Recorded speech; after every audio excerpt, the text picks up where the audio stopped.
she was putting the Lord first, and she went into the mind of God and connected with Jesus and the ascension of the earth. But Judas, he was lagging behind, and he was still having adultery or idols. He was still in sin. He was still putting a value before the Lord. And in this instance, it was money. And that's where we are now. I can tell you that this is a live and dynamic prophecy, because the word of the Lord to me a few days ago was put me before money.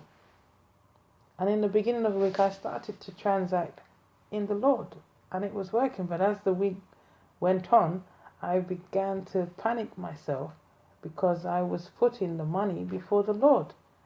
You see, and then a little bit of stir of tribulation came my way. Yes, as I went on in the week, and the discipline came less in my mind. Yeah, and so this is another message that Jesus is saying, that there will be those who will be confused.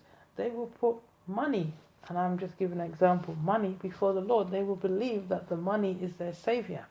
And the Lord said to the prophet Isaiah this morning to me in 44 that I am your savior. I am the only one.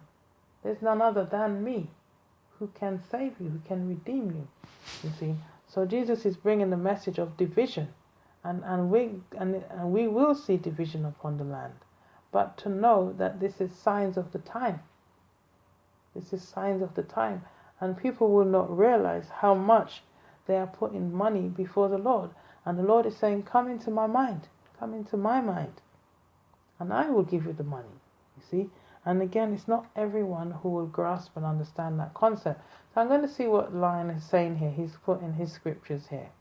And Lion has said, listen to the word of the Lord, O sons of Israel, for the Lord has a case against the inhabitants of the land, because there is no faithfulness or kindness or knowledge of God in the land.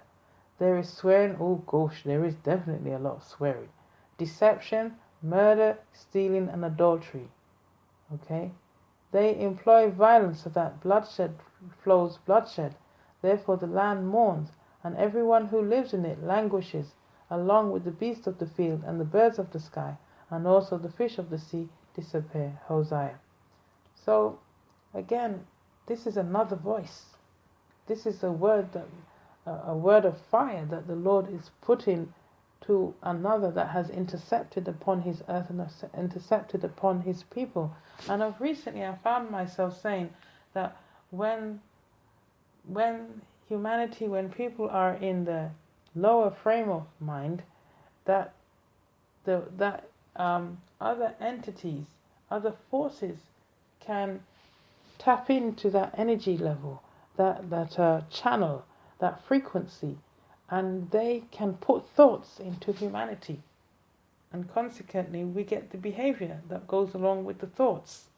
And that's basically what he's saying. The Lord is causing his prophet to put a word against those who has intercepted his people and caused them to work against his commandments.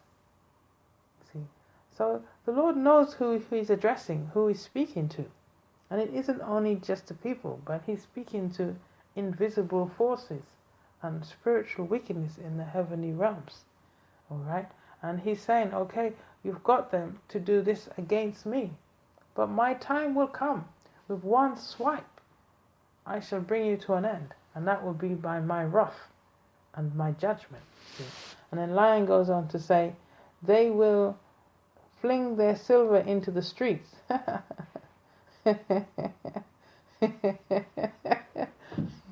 That's just making me laugh. They will fling their... And, hold on. Where else he's right? Hold on. It's greetings.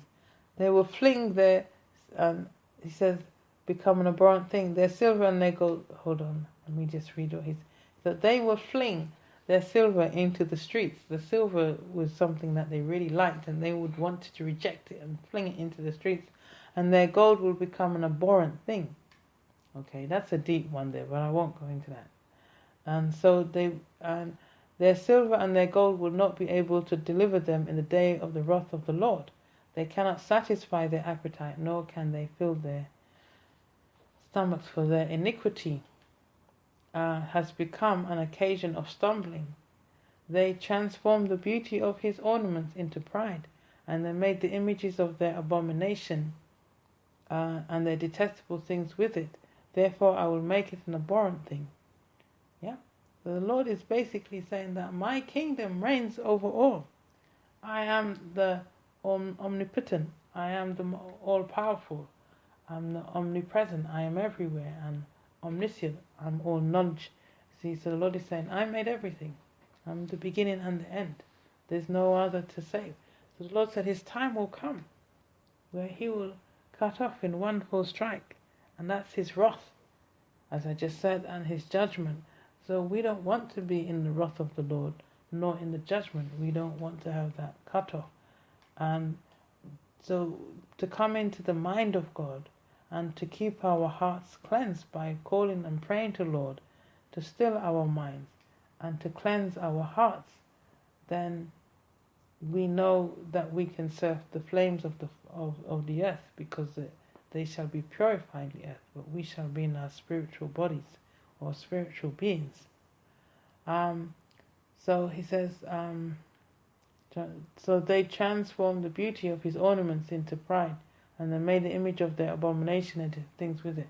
So the Lord is saying that he's going to cause men to reject the works of their own hands, any divinations that they're doing, any wizardry. The Lord is going to break the bread of the people. He's going to cause the people to reject all their practices, and they will have to turn around to him. They will turn around to acknowledge him and give worship. And that's to do with the same thing with the two witnessing, where the Lord rises them to their feet, and then there is a terrible earthquake, and then the seventh angel comes, and the whole earth is turned over to the Lord. So this is what the Lord is saying, that when he comes, he's going to come with wrath. That means there's going to be a complete cut-off, bloodsheds. Okay, people who's not in alignment to the will of the Lord, there will be dead bodies scattered around the place, and I have to be careful how I say that. And but that's it. We have to die to the flesh, and resurrect in the spirit and in the soul person. So, but then the Lord is really talking to those entities, those invisible beings that has intercepted upon us people. So he says to them, go to your break, sister. Okay, I haven't got any music to play, so the break will mean, it will mean a total cut-off. So I don't know if Leon wants to write some comments, because he's been quoting the scriptures here. He's given me Ezekiel 7:19. So whether he wants to write his own comments and his own interpretation and what the word of the Lord is flowing, and want to share it with you all, I'm happy for that. Otherwise, he says, that's cool. Ezekiel 7:19. Yeah. I think we might be right. I've just gone in and all right. Okay, it's still going on. My recording is still going on. Okay.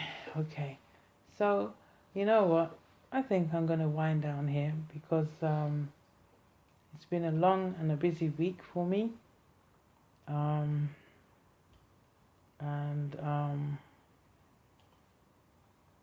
I might just leave it here. So we're going to just kind of recap now, and I'd like to say thank you for your good and kind attention.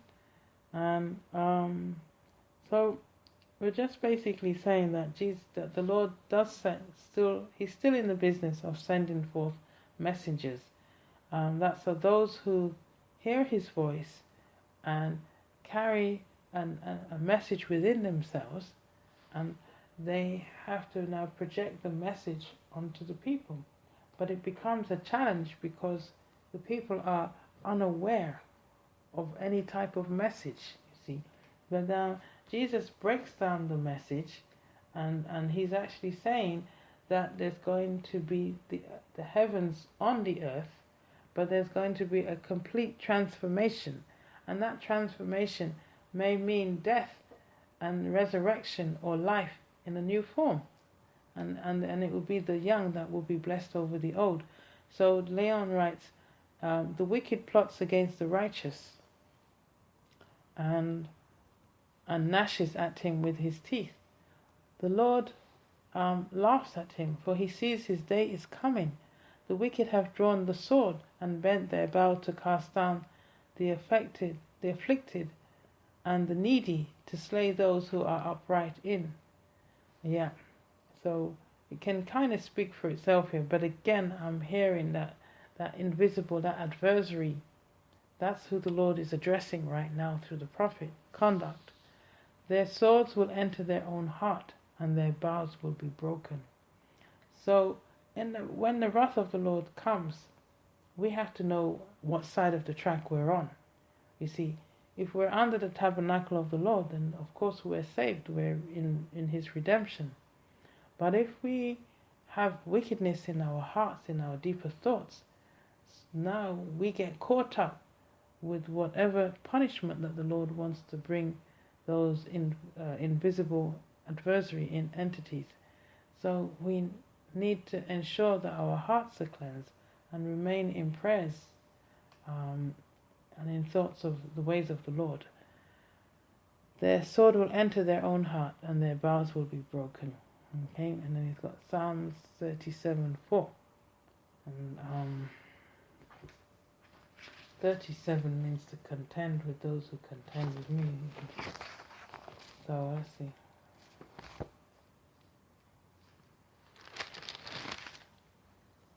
If I go over to 37:4. So I'm going over to Psalms 37:14. Love your sister. I love you, sister. Always will. Thank you. Thank you. So if I go over to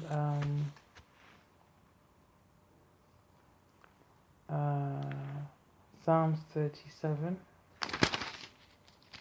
I'm getting quite tired now, you know. I think I'm going to have to really call it a moment now.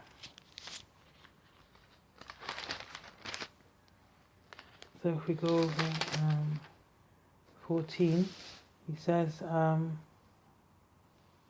the wicked have drawn... Oh, yes. I just read it.